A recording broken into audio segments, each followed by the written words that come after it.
오늘 이 시간은 조언자로서의 성령님의 사역에 대한 말씀을 함께 나누겠습니다. 성령 하나님은 주 예수님이 누구신가를 진리의 영으로 우리에게 인도해 주시는 그런 하나님입니다. 그래서 오늘 복음 안에 거하였는 사랑하는 여러분의 심령 속에 성령께서 늘 내주하셔서 그 성령님과 늘 친밀한 교제로 말미암아 하나님의 자녀된 확신 속에 좌우로 치우치지 아니하고 어떠한 환경 속에 있다 하더라도 굳건하게 하늘 자녀된 백성으로 살아갈 수 있는 그러한 강건한 믿음의 그러한 용사들로서 늘 신앙생활을 해 나가야 될 줄 믿습니다. 이것을 위해서 성령님은 우리에게 변론해 주시고 위로해 주시고 조언해 주십니다.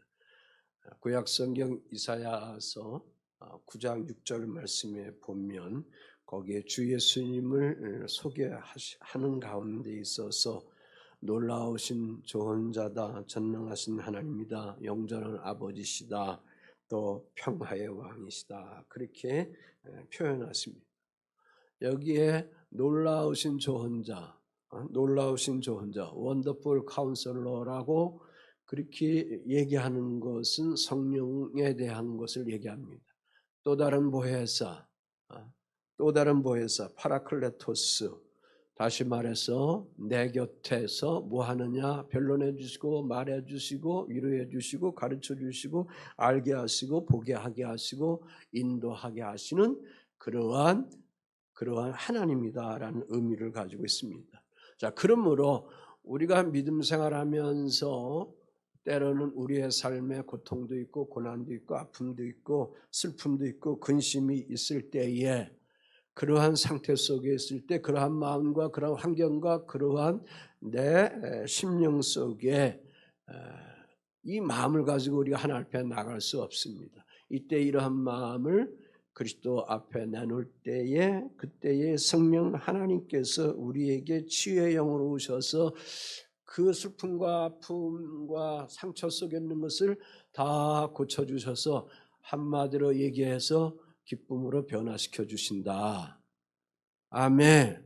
기쁨으로 변화시켜 주신다. 그 일을 성령 하나님께서 오늘도 우리에게 조언해 주신다. 카운슬러의 역할을 하시는 그런 생활을 합니다.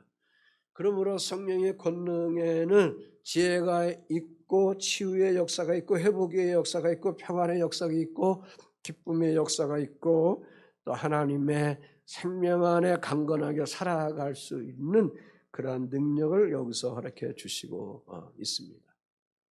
자, 그렇다면 오늘 예배하는 여러분들 속에 혹시 어떠한 근심이 있다면 어떠한 걱정이 있다면 이러한 삶의 마음의 이러한 무거운 부분들을 주님 십자 앞에 내려놓으면서 우리가 가벼움과 쉼을 가지고 나가야 합니다. 수고하고 무거운 짐진 자들아 다 내게 오라 내가 너희를 쉬게 하여 주리라고 주님이 우리에게 이렇게 말씀하셨는데 그럼에도 불구하고 나 혼자 그것을 얽매이고 양쪽에 어깨에 매면서 끙끙대면서 고통스럽게 우리가 살아가면 안 된다 그 말씀이죠. 그것을 주님 앞에 우리가 고백하면 오늘도 조언해 주신 성령 하나님이 여러분에게 오셔서 너의 삶에 근심이 있어? 너의 삶에 아픔이 있어? 너의 삶에 무거운 짐이 있어? 그것을 다 나에게 내려놓으라 할 때에 성령 하나님께서 그것을 치유해 주셔서 변화시켜 기쁨을 허락해 주시는 줄 믿습니다.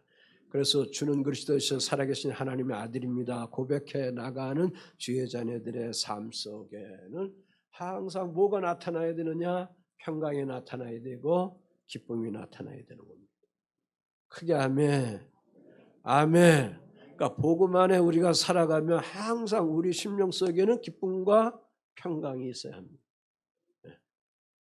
인상 쓰는 믿음 생활, 신경질 내는 그러한 신앙 생활, 그렇게 우리가 힘들게 살아갈 필요가 없다. 왜 그렇게 주어지는가? 그 모든 것들을 자기 의지로 자기 소견대로 해결해서 뭔가 풀어보려고 애쓰다 보니 감정이 상해서 그럴 수밖에 없습니다. 이것을 어리석은 자다 그렇게 표현할 수가 있습니다. 주님 십자 앞에 다 내려놓으시고 가벼움을 주게 하시고 조언하게 해주시는 성령을 통해서 여러분의 삶 속에 쉼과 가벼움과 평강을 기쁨을 누려나가는 사랑하는 성도 여러분들이 되기를 주 예수의 이름으로 부탁을 드립니다. 다시 말해서 성령 하나님이 나의 사정을 잘 알고 계신다 그 말씀이에요. 그러니까 나의 사정을 잘 알고 계시는 그 성령 하나님 앞에 예배하면서 오늘 본문을 통해서 주님이 주신 주의 음성 받기를 원합니다. 그 하나가 슬픔이 변하여 기쁨으로 성령께서 인도해 주신다 그랬습니다. 자, 고난이라는 것이 있습니다. 그런데 그 고난 속에는 그 과정을 거쳐 나가고 나서 보면 나중에 보면 그 고난 속에 감춰진 뭐가 있느냐? 진주가 있습니다. 보화가 있습니다. 진주가 진짜 진주가 되기 위해서는 그 조개의 모래알이 들어가서 수많은 고통이 있을 때 그 아픔을 자꾸 감싸다 보니까 거기에 진주라는 것이 만들어져 나가게 되는 겁니다. 그러니까 고난이긴 고난인데 그 안에 뭐가 있느냐? 감춰진 뭐가 있느냐? 보화가 있는 거예요. 여러분의 삶 속에 때로는 이해할 수 없는 그런 고난과 아픔이 있는데 그러나 나중에 보니까 여러분 속에 감춰진 뭐가 있느냐? 그 삶을 통해서 그 고난을 통해서 나중에 결과에 뭐를 찾게 되느냐? 보화를 찾게 된다 그거예요. 진리를 찾게 된다. 해답을 찾게 된다 그랬습니다. 그래서 말씀은 슬픔이 변하여 뭐가 되느냐? 기쁨이 된다 그 말씀입니다. 자, 오늘 본문 그런 말씀 속에 20절에 보면 너희는 곡하고 애통하겠으나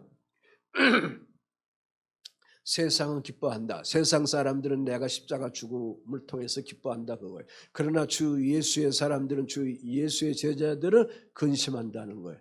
그런데 예수님이 더 첨가해서 말씀해 주신 것은 그러나 너희 근심이 도리어 뭐가 된다? 기쁨이 된다 그렇습니다. joyful, 기쁨이 된다 그렇게 말씀해 주시고 있습니다.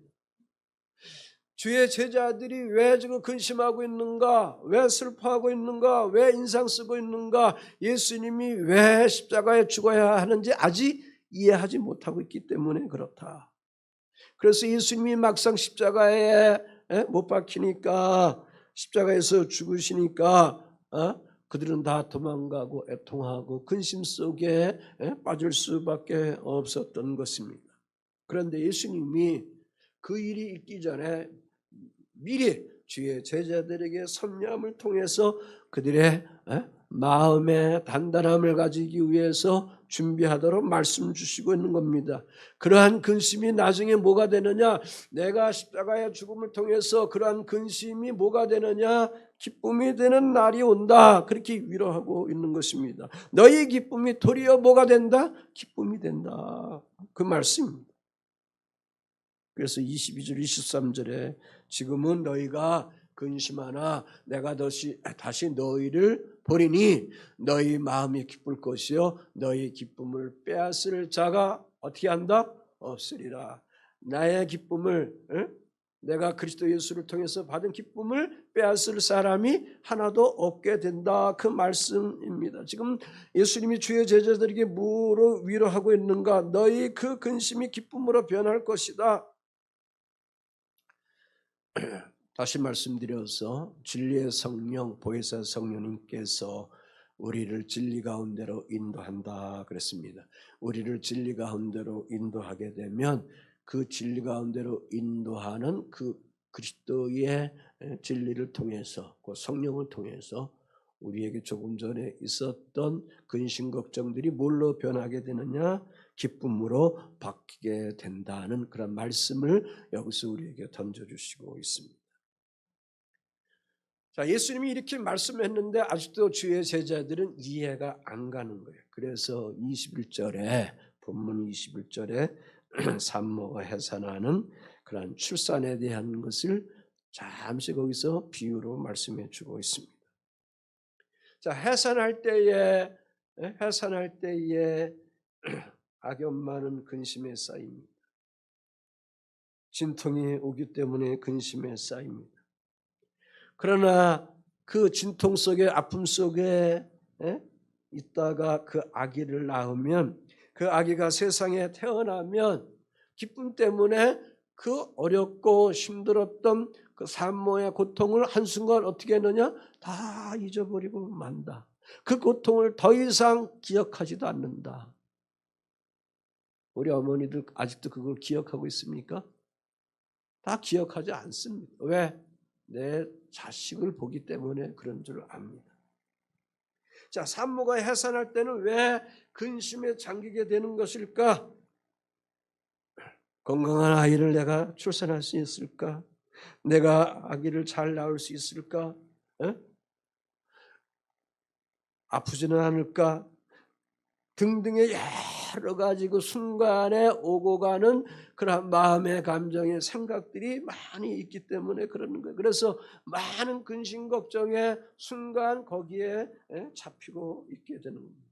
그러다가 막상 고통 가운데 출산한 후에는 그 출산한 기쁨을 통해서 그 기쁨을 누구한테 빼앗길 수 없게 되는 것입니다. 자기를 닮은 예쁜 아기를 태의 열매로 하나님으로부터 받았기 때문에 그런 것입니다. 아멘. 그래서 말씀에 예수님이 너의 기쁨을 빼앗을 자가 없으리라 그랬습니다. 산모가 출산하고 나서는 다시는 아기를 낳고 싶지 않게 되죠. 이제는 둘째 아이, 셋째 아이 낳지 않는다고, 낳고 싶지 않다고 그렇게 막 이야기를 합니다. 그럼에도 불구하고 태어난 아기를 키우면서 그 아기를 보고 품고 있으면 내 마음 깊은 곳 속에서부터 올라오는 큰 희열이 있습니다. 큰 기쁨이 있습니다. 그래서 출산했을 때에 그 고통은 더 이상 생각하지 않습니다. 사랑의 지우개로 싹 지워버렸기 때문에 그렇습니다. 그 사랑이 내 아기로 내 품에 안겨 있기 때문에 그런 겁니다. 그래서 그 아기를 안고 오르면서 아기와 기뻐하면서 행복해하면서 양육하게 되는 것을 우리가 경험하게 되는 것입니다. 압도해 버리기 때문에 그렇다고. 자, 성령 하나님은 오늘도 우리의 삶 속에 우리들이 이런 걱정 저런 걱정으로 휩싸여서 고통스러움 속에 있지만, 그러나 여러분이 늘 내주하는 그 성령님과 교제하면서 깨어 하나님 앞에 기도하면서 말씀 묵상하면서 살아가고 있는 이상 성령님의 압도함을 통해서 내 현실의 삶 속에 순간순간 찾아오는 고통과 근심 걱정들이 다 눈녹도 없어지게 되고 예수 십자가 앞에 강하게 던져버리고 심과 가벼움을 갖게 되는 줄 믿습니다. 문제는 왜 기뻐하지 못하게 되느냐? 왜 근심 속에 빠지게 되느냐? 그 성령 하나님, 내 안에 거하는 그 성령이에요.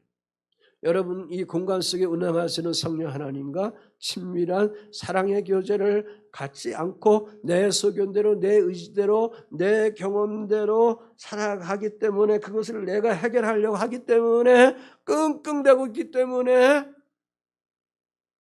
그 삶의 문제, 그 근심 걱정이 해결되지 않아서 얼굴이 시커매지고 걱정 근심이 있고 한숨이 나오고 삶의 무거움 속에 짓눌려 살아갈 수밖에 없게 되는 것입니다. 예수님이 지금 제자들에게 얘기하는 거예요. 내가 십자가 지는 것 때문에 너희들이 지금 근심하고 있는데, 그러나 그 죽음이, 나의 죽음이 오히려 너희에게 기쁨을 보게 하는 그 시간의 날로 너희들에게 다가오게 된다. 여러분의 삶 속의 질병으로서 자녀로서, 직장으로서, 배우자의 삶에 이런저런 문제로 인해서 결혼할 그러한 등등의 삶의 설계를 통해서 어떤 무엇이 나름대로의 하나의 짐이 되고 근심 속에 놓여 있다 하면 그 문제를 가지고 내가 끙끙대면서 해결하려고 하지 말고 복음의 진리 안에 있는 주의 자녀들 속에는 그 삶의 문제를 하나하나 누구에게 올려드려야 되느냐, 누구에게 그것을 상고하면서 대화하면서 해결하면서 신과 가벼움을 가져나가야 되느냐, 섭리하시는 창조자 하나님 앞에 올리면서 이 문제들을 해결해 나가야 될 줄 믿습니다. 오순절날 복음이 임했습니다. 성령이 강하게 임했습니다. 제자들이 겁장으로 있다가 근심 걱정으로 있다가 숨어 있다가 성령 세례받고 성령 충만하면서 걷지 못하는 자 고치는 놀라운 역사들이 나타나게 되고 너무 기뻐서 가난한 자 봤을 때 선한 마음이 생겨서 그들의 그러한 물질을 하나님 앞에 올려드리게 되며 그들을 도와주면서 그렇게 살아갑니다. 병든 자들이 고침받게 됩니다. 이때 빌립 집사가 성령 충만해서 사마리아 지역에 들어가서 천국 복음을 전합니다. 천국 복음을 전하자 하늘문이 열리게 됩니다. 거기에 성령님 임합니다. 성령님 임하니까 그 지역에 있는 사람들에게 있는 삶의 묶임, 어두움, 귀신 들린 자들, 중풍병자들, 걷지 못하는 자들, 그들에게 천국 복음을 전하니 빌립 집사가 천국 복음을 전하니 그리스도 예수의 이름으로 그들에게 증거할 때에 그 성령님의 치유의 영광과 역사를 통해서 그들 속에 그 문제가 그 슬픔이 다 떠나가고 그 도성에 있었던 어두컴컴한 슬픔 그 걱정들이 다 떠나가고 그 사마리아 도성에 큰 기쁨이 찾아오는 놀라운 역사가 나타나게 되었다. 그렇게 말씀해 주시고 있습니다. 주님은 나의 근심을 다른 것으로 되차여 주겠다고 우리에게 요구하는 것이 아니라 주의 자녀들이 가지고 있는 그 근심을 변화시켜서 뭘 주겠다고 요구하시는가? 기쁨을 주겠다. 내가 다시 돌아온 기쁨, 내가 다시 십자가 지고 부활해서 너희들에게 찾아오는 그 기쁨을 너희에게 주겠다. 그러므로 복음이라는 것은 그 복음 자체의 의미가 뭡니까? 기쁨이란 말. 기쁨의 소식, 기쁨의 소리다. 그 말씀입니다. 시편 126편 5절 6절 말씀 한번 읽어보겠어요. 시작. 씨를 뿌리는 자는 기쁨으로 거두리로다. 울며 씨를 뿌리러 나가는 자는 반드시 기쁨으로 그 곡식단을 가지고 돌아오리라. 아멘. 눈물을 흘리면 내가 기도를 했다. 그런 가운데 기도의 씨를 여러분이 뿌렸다면 나중에는 그것을 기쁨으로 거두게 된다. 울며 씨를 뿌리러 나가는 자는 반드시 뭘 거두게 되느냐? 기쁨으로 그 곡식단을 수수하게끔 되어 있습니다.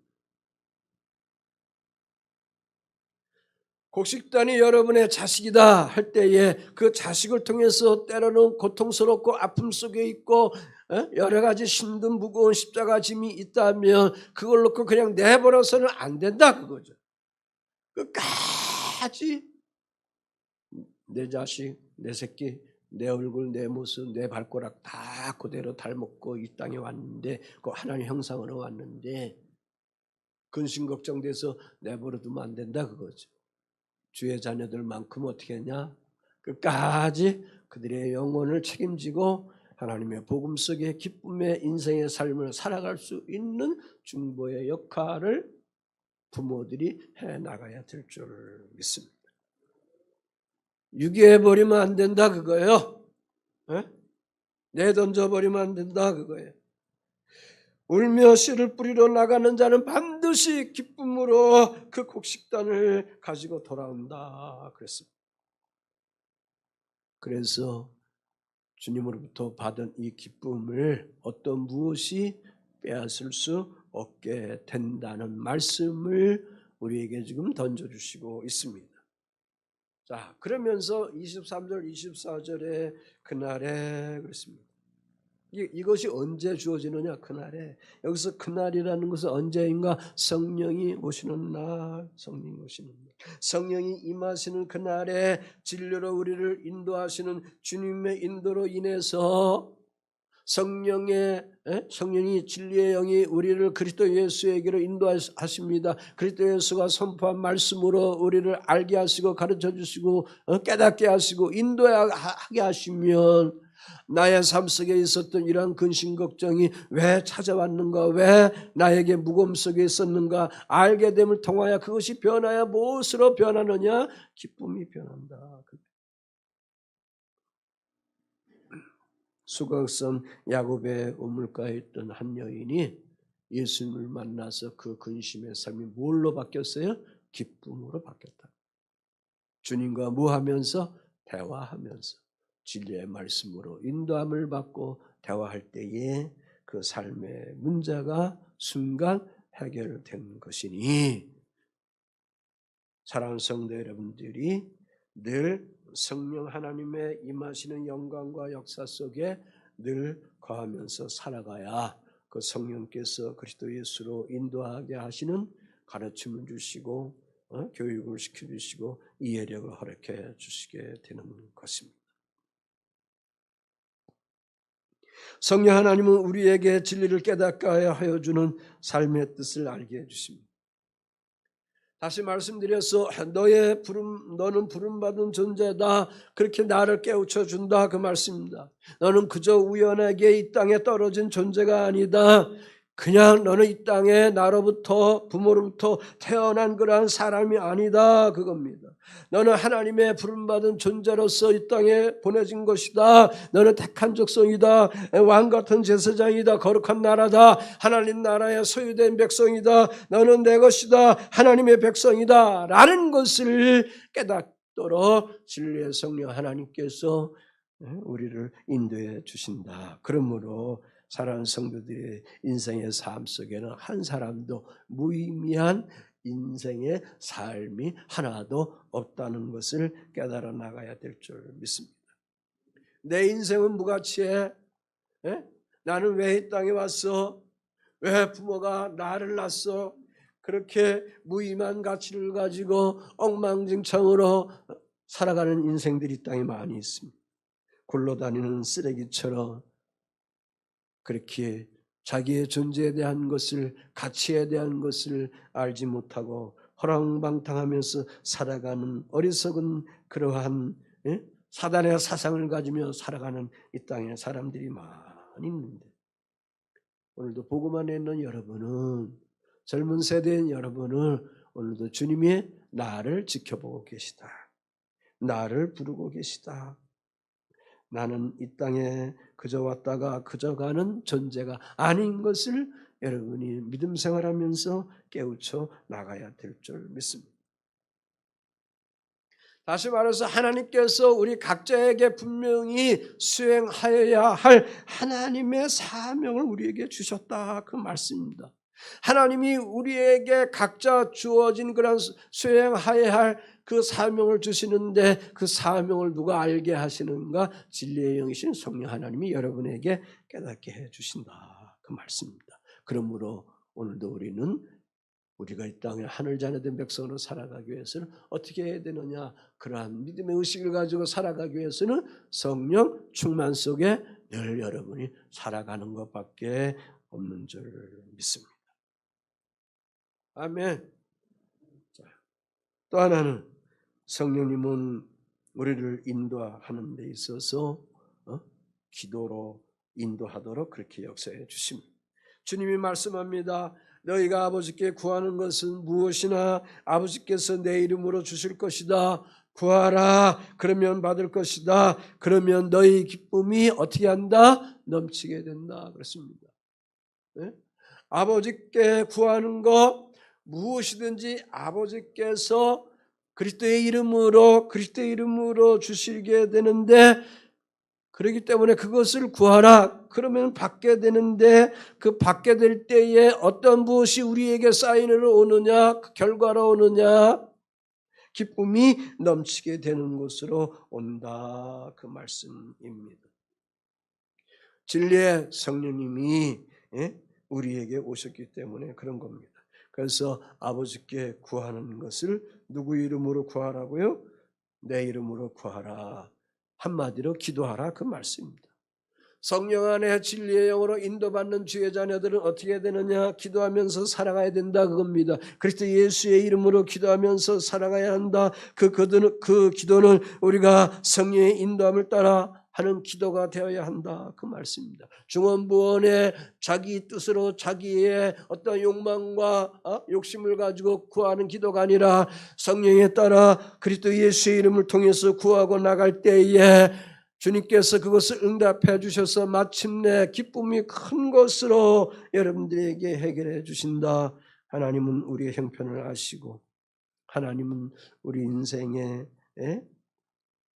나무만 보지 않고 숲 전체를 보신다. 그것이 내 인생의 전체를 보고 우리에게 다가오신다. 그 말씀입니다. 창세기 보면 하나님께서 요셉을 기름 부으십니다. 색동옷 입혀서 뽑게 해주십니다.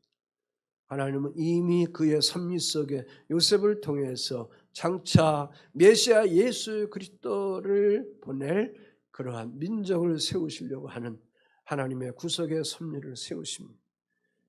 그래서 요셉에게 꿈이란 기름을 부어 주셨습니다.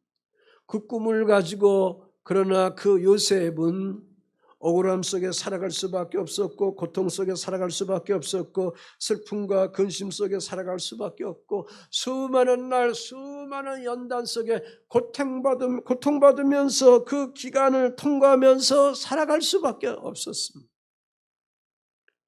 그 과정을 그가 끝까지 하나님의 부르심이 무언가를 요셉 자신이 알기에 끝까지 그것을 가지고 나가니 하나님께서 마지막 애굽의 총리로 세우게 하시고 그를 통해서 그 민족을 세우게 하고 그 이스라엘 민족을 세워서 메시아 예수 그리스도를 오게 하는 가문의 모든 것들을 세우게 이렇게 해주시는 것입니다. 창세기 50장 19절 20절에 보면 요셉이 그 형제들에게 하는 말이 있습니다. 형님들은 나를 해치려고 하였지만 하나님은 오히려 그것을 선으로 바꾸셨습니다. 오늘과 같은 수많은 사람의 생명을 구원하셨습니다. 애굽의 총리 대신으로 있었고 그 동생을 팔아버렸던 형들이 요셉이 애굽의 총리 되시는 것을 알고 나서부터 이제는 우리는 죽었구나 근심 걱정이 있을 때에 그들에게 그 근심 걱정을 걷어내면서 두려워하지 말라고 하는 말을 하면서 한 말입니다.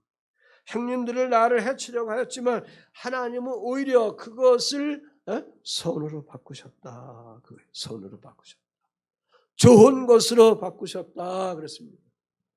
성령을 구하는 자에게 뱀을 줄 자, 전갈을 줄 자가 어디 있느냐? 아멘. 요셉은 그 하나님의 진리를 깨달은 것입니다. 어떻게? 내가 널 버린 것이 아니다. 오히려 널 택한 것이다. 악을 선으로 바꾼 것이다. 자, 이렇게 성령 하나님은 오늘도 우리의 삶 속에 여러분이 어떤 처지에 있든지 오셔서 조언해 주시고 상담해 주시고 변론해 주시고 답을 주시고 알려주시고 계시해 주시고 듣게 해주신다.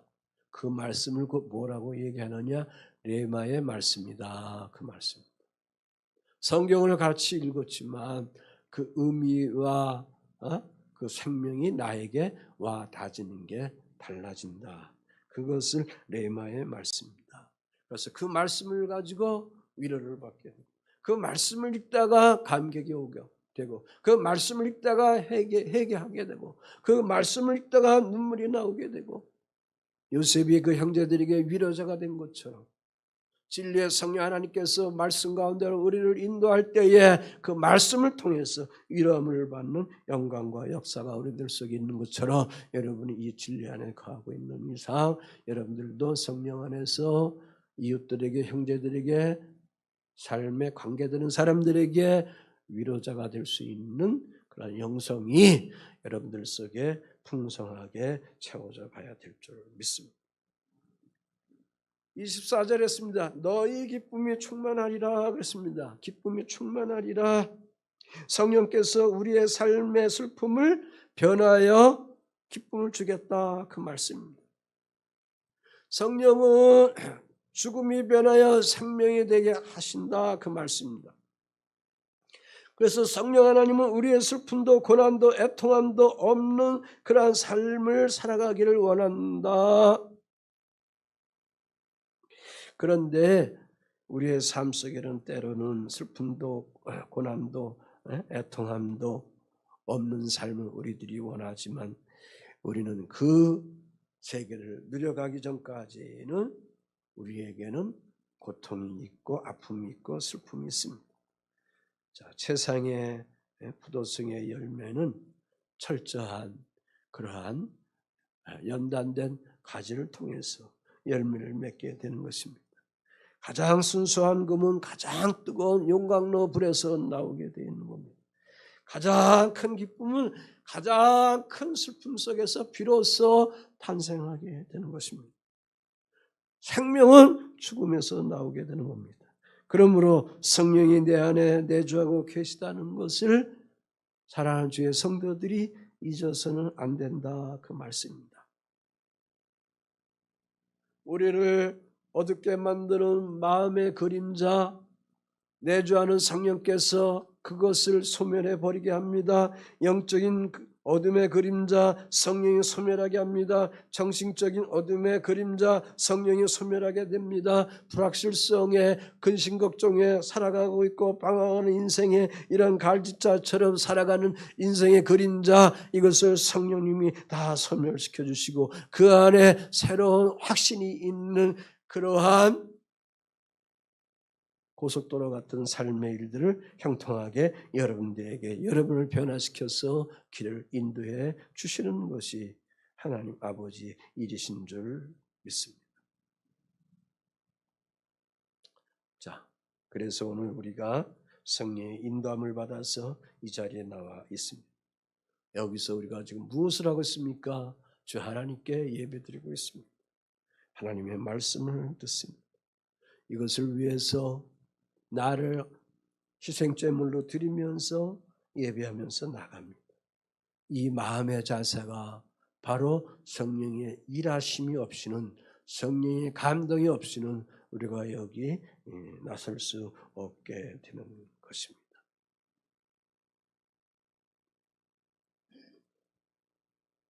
그러니까 성령의 임재는 마음에서부터 시작된다. 하나님께서 성령을 우리 마음에 부어주셔야 합니다. 여보 교회 좀 갑시다. 얘들아 교회 좀 가자. 그렇게 아무리 얘기한들 그들 마음속에 그들 양심 속에 하나님의 영이 만져주지 않게 되면 다시 말해서 악한 어둠의 세상의 영으로 유혹의 영으로 미혹의 영으로 꽉 차 있으면 악한 귀신의 영들로 꽉 장악되어 있으면 세상의 영으로 꽉 장악되어 있으면 아무리 얘기한들 교회에 나오지 않게 되어 있는 거예요. 당연한 겁니다. 그래서 우리가 그들의 영혼을 불쌍히 여기면서 중보기도 하면서 그들의 마음속에 어둡고 컴컴하고 주님의 은혜의 세계를 찾지 못하게 하는 가로막는 것들을 걷어내게 하는 기도 생활을 여러분들이 해나가야 될 줄 믿습니다. 로마서 5장 5절 말씀에 보면 우리에게 주신 성령으로 말미암아 하나님의 사랑이 우리 마음에 부은 바 되었다 그랬습니다. 나에게 주신 성령으로 말미암아 주는 그리스도시요 살아계신 하나님의 아들입니다 고백하는 주의 자들 속에 여러분의 심령 속에 누가 와 계시는가? 성령 하나님 오셔서 성령의 전을 이루어 계신다. 그래서 하나님의 사랑을 날마다 우리의 마음속에 어떻게 부어주신다 그거예요. 아멘. 그러니까 주의 영이 우리들 속에 거하실 때에 하나님의 사랑의 마음을 계속 부어주시는 겁니다. 그래서 우리가 예배드리기 전에 항상 마음을 열어놔야 한다. 길을 열어야 된다. 그래서 성령님이 나와 함께 내 안에 거하셔서 활동할 수 있도록 움직일 수 있도록 그렇게 여러분들이 기초 작업을 해 나가야 하는 겁니다. 그래서 우리가 찬송도 하고 기도도 하고 이런 것 저런 거 하는 이유가 바로 여기에 있는 줄 압니다. 성령은 하나님의 영입니다. 성령은 예수의 영입니다. 우리는 성령을 사모해야 될 줄 믿습니다. 예수님을 사모하는 것처럼 여러분의 심령 속에 성령님이 늘 활동할 수 있도록 나와 친밀한 사랑의 교제를 할 수 있도록 그분을 늘 사모하면서 성령 충만 속에 우리가 살아가야 될 줄 믿습니다. 말씀했습니다. 성령은 조언자다, 상담자다, 변론자다, 위로자다 그렇게 말씀했습니다. 성령은 우리의 근심, 슬픔 가운데 있는 우리를 기쁨으로 인도해 주신다. 성령은 우리를 기도함을 통해서 이런저런 삶의 문제의 무거운 짐들을 기쁨으로 다시 변화시켜 주십니다. 그래서 우리가 그리스도의 이름으로 구하면 우리의 형편을 아시는 주님께서 성령을 통해서 우리들 속에 구하여 나가는 이런저런 표현과 삶의 환경들을 변화시켜서 슬픔을 변화시켜서 근심을 변화시켜서 기쁨을 준다. 조이 불러주신다. 그 말씀입니다. 아멘. 주님이 그래서 내 형편을 어떻게 한다? 잘 알고 계신다. 나는 내 형편을 잘 모르겠지만 아내가 남편에 대한 형편 잘 안다? 착각하지 마세요. 하나도 모릅니다. 남편도 마찬가지입니다. 내 형편을 누가 잘 알고 계시는가? 나를 지어주신 하나님이시다. 그 하나님 앞에 내 삶의 모든 생각, 감정, 의지, 비전, 건강함, 삶의 환경, 자녀들의 문제, 생애의 문제, 나이 먹으면 자꾸 육체는 고장나고 노쇠해져 가는 건데 지난주만 해도 제가 설교할 때 비슬비슬하고 설교하는데 오늘은 또 방방 뜨잖아요. 왜 그러는 거예요? 할 수 없어요. 그거는 노쇠해져 가니까. 자, 이런 하나님을 사랑하면서 그분과 사랑하면서 늘 승리자와 건강한 삶을 살아갈 수 있는 사랑교회 여러분들이 되시기를 주 예수의 이름으로 응원하고 축복을 드립니다. 아멘.